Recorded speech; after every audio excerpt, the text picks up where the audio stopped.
were back in class this morning here at Pioneer Technology and Arts, although counselors are on hand today in case any are still struggling with the scary situation that unfolded yesterday when police officers shot at a classmate accused of bringing a gun to school. The 16-year-old will not have their name released because they are a juvenile. Mesquite police said they got the call about an active shooter just before 9 o'clock on Monday morning.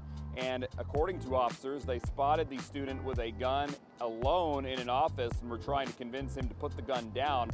But those negotiations ended with 3 officers shooting at the suspect, then arresting him. Although they did say the teenager was injured, they did not say specifically that he was hit by a bullet or shrapnel. Fortunately, no other students were injured, but they were slowly released to waiting parents who gathered at a reunification point across the street. A teacher shared with us what it was like after they heard the intercom announcement to go on lockdown. It was just yelling and stuff. You hear bang, but didn't know exactly what it was. But it was just scary. You never wake up and say, hey, this is what's going to happen. But to live it, you see it all the time. But you're actually living through it. It's a scary situation, frightening situation. And we've learned that 16-year-old was released from the hospital yesterday and is awaiting transfer to Dallas County Juvenile Detention.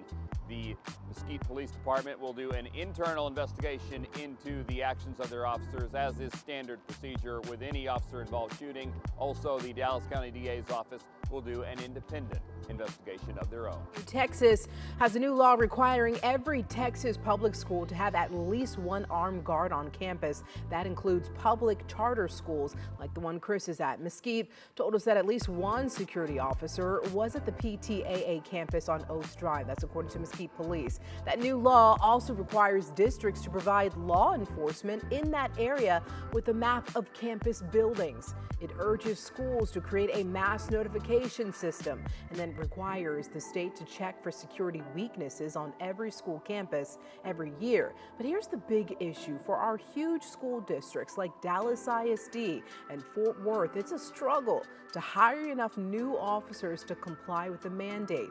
It could take years to make that happen. Now, it's expensive and a lot of police departments are having a hard time recruiting new officers right now. The law provides a good exception clause, a good cause exemption. So that means districts, they can tell the state what they're willing to do to comply.